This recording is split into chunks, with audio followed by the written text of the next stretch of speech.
Phil Campbell from Nature to start with. Just go to the microphones, it'll be a lot easier than waving to people. Philip Campbell, Editor-in-Chief of Nature.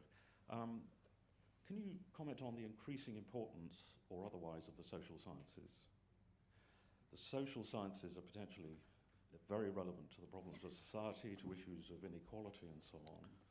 Solutions are not only just technical, they can be cultural, or understanding cultural constraints can be important. Should some of you who are not social scientists be social scientists, because they're so important? Do you need a chief social scientist of a government? Well, we may have an announcement on one of those in the next few days in New Zealand. I think it's interesting that in the New Zealand frame, 2 of the first 4 appointments will be in the social science domain, 1 in social development and 1 in education, of the 4 that have been first appointed.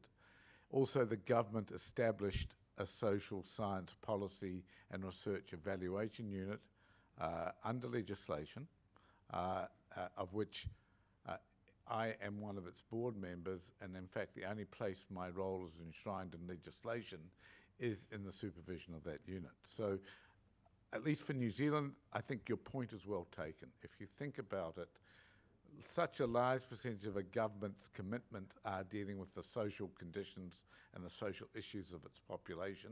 It's, for most countries, a very large percentage of their national spend.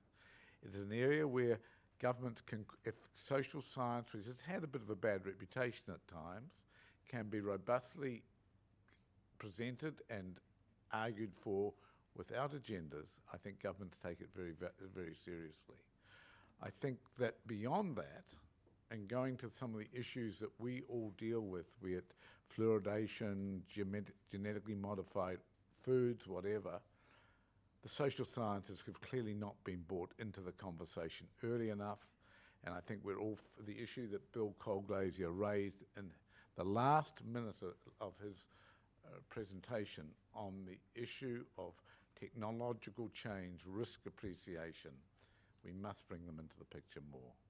I think we all, I don't know if anybody else wants to comment. Yes?